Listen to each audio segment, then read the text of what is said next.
کچھ مسئلے بھی تھے.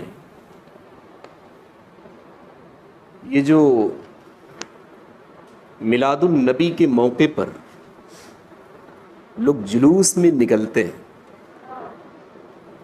تو جلوس میں نکلنا فقہا نے لکھا ہے اپنی کتاب کے اندر کہ یہ غیروں کا طریقہ رہا. من تشبہ بقوم فہو منہ، جس کسی نے غیر کے طریقے کو اختیار کیا، غیر کی مشابہت اختیار کی، وہ گویا کہ غیروں میں سے ہو گیا. اس لیے جلوس میں نکل کر خوشی منانے کو فقہا نے ناجائز قرار دیا.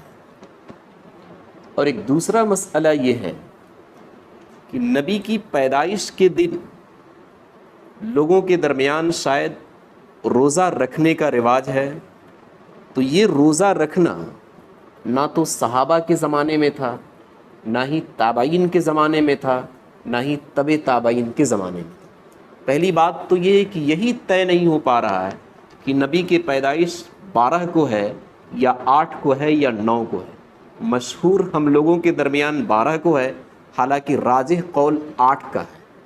سمجھ رہے ہیں؟ تیسرا مسئلہ یہ پوچھا گیا تھا کہ کچھ لوگ ایسے بھی نظر آتے ہیں کہ مؤذن تکبیر شروع کرتا ہے تو وہ شروع ہی میں نماز کے لیے کھڑے نہیں ہوتے، بلکہ حی علی الصلاۃ یا حی علی الفلاح پر مؤذن جب پہنچتا ہے تب لوگ نماز کے لیے کھڑے ہوتے ہیں.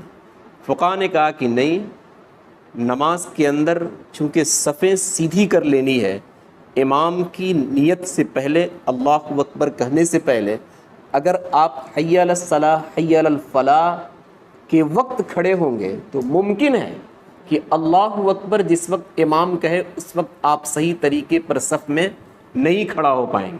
اس لیے آپ کے لیے مناسب یہ ہوئے گا کہ شروع ہی میں جیسے ہی مؤذن شروع کرے تکبیر، آپ صف میں کھڑے ہو جائیں.